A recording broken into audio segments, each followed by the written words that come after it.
मेरे वीरो, मैनू आ भाषण शुरू करने तो पहला मेरे को एक मैसेज आया, जो साडी ड्यूटी परमात्मा ने साडी बख्शी है सानू वो निभाउण लगे हुए हैं। वीरो, बंगियां दे नेड़े नवां शहर जिले च जिहड़ी SIT बनाई है, गुरु साहब दी जिहड़े स्वरूप मिल ही नहीं रहे, पता ही नहीं कि किधर गए, कोई रिकॉर्ड ही है नहीं कि किहनूं देते, लापता ने, चोरी हो गए या कित्थे ने। उहदे विचों एक किसी धार्मिक स्थान तो 169 स्वरूप लभे ने, जिहदे चों 149 स्वरूप जिहड़े ने 139 स्वरूप इहो जिहे ने जिन्हां दा कोई रिकॉर्ड नहीं, कोई कागज़ नहीं, कुछ नहीं हैगा। सिर्फ 30 स्वरूप ने इहो जे जिहड़े हैगे, उन्हां दा पर्चियां हैगियां उन्हां कोले, पर वो किसी होर गुरुद्वारा साहब नूं इशू होए हुए ने, उत्थों वो उत्थे ले आए। 2 गुरुद्वारा साहब के नाम से 30 स्वरूप ने। 139 स्वरूप इहो जे ने गुरु साहब दे जिन्हां दा कोई रिकॉर्ड नहीं, ना श्रोमणी कमेटी कोले ना वो प्रबंधकों कोले। 139 असी उन्होंने, मैं हो जी गल करदा अज तो बाद भी मान मर्यादा सहित जिथे अकाल तख्त साहब कहूगा, जिथे प्रबंधक कहेंगे श्रोमणी कमेटी के, असी उत्थे उन्होंने मान मर्यादा सहित असी साडा जिहड़ा काम सीगा भी उन्होंने स्वरूपों को लभ के असी उन्होंने अनअधिकारत जिहड़े स्वरूप ने गुरु साहब दे उन्होंने उत्थे असी दे आवांगे। असी कोई ये प्राप्ति नहीं मनते इनू, असी भी साडी सरकार कोई प्राप्ति है जो, असी तो साडी ड्यूटी है। ये 139 स्वरूपों की जिहड़ी अज सानू साडे कोल इन्फॉर्मेशन आई है भी अनअधिकारत ने, भी उन्होंने कोई पता नहीं, वो जवाब भी नहीं दे सके वह भी वो कित्थों लियाते हैं। कहते जी इधरों उधरों ही लियाते हैं, इधरों उधरों मतलब ऐ किवें मिल जाएंगे जी, जो सारी जिम्मेवारी छपाई की जिहड़ी है वो SGPC की है। मैं कोई फिर कहना, मैं कोई इनू प्राप्ति नहीं मनता भी बहुत अचीवमेंट कर ली, बस ये है भी जो सेवा गुरु ने लाई है वो निभावांगे।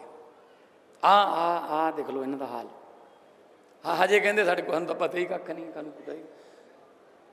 सो साडा जे गुरु, जे साडे आपदे घरें साडा बाप सेफ नहीं हैगा, वो किते कोई किते लई फिरदा, कोई किते रुलदा फिरदा साडा गुरु, तो फिर होर कित्थों दी उम्मीद करांगे। फिर असी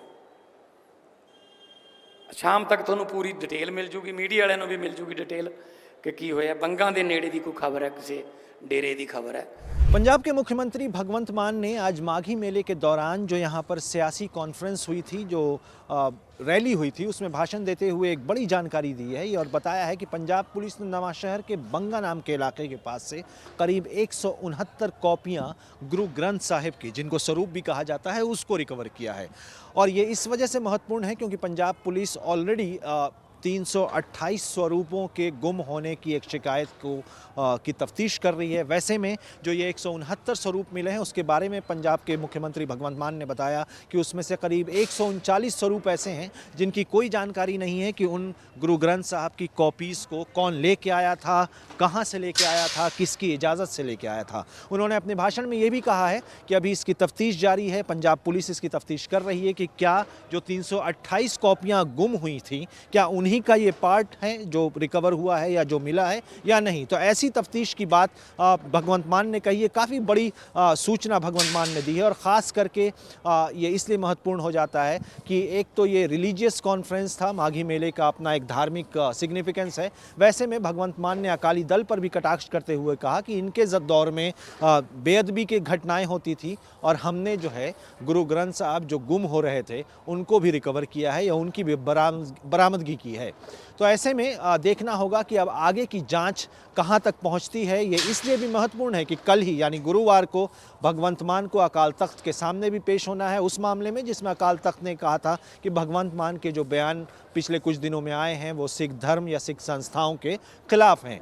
ऐसे में उस अकाल तख्त के सामने पेशी से जस्ट एक दिन पहले माघी मेले के कॉन्फ्रेंस में भगवंत मान ने ये सूचना भी दी है, क्योंकि अकाल तख्त साहब ने पहले जो है भगवंत मान और पंजाब सरकार के इस पूरे इंक्वायरी के ऊपर भी सवाल खड़ा किया था कि किस तरह से पंजाब पुलिस या पंजाब सरकार का ये दायित्व नहीं है कि वो धार्मिक मामलों की जांच करें। वो धार्मिक मामले गुरु ग्रंथ साहिब की जो प्रतियां हैं या जो कॉपीज़ हैं उनके गुमशुदगी की इंक्वायरी पर अकाल तख्त ने सवाल उठाया था और पंजाब सरकार के साथ तीखी नोकझोंक भी हुई थी। अब ऐसे में अकाल तख्त के सामने पेश होने से पहले भगवंत मान ने अपनी सरकार की पीठ थपथपाते हुए ये कहा है कि कैसे करीब 169 स्वरूप या मिसिंग जो गुमशुदा जो गुम हो गई थी कॉपियाँ गुरु ग्रंथ साहब की, उनकी सरकार ने उनको बरामद किया है। अब देखना होगा कि क्या इस मामले में अकाल तख्त साहब और भगवंत मान या पंजाब सरकार के बीच में और टकराव होता है या दोनों अब इस मामले को और संजीदगी से लेते हुए बयानबाजी से बचेंगे।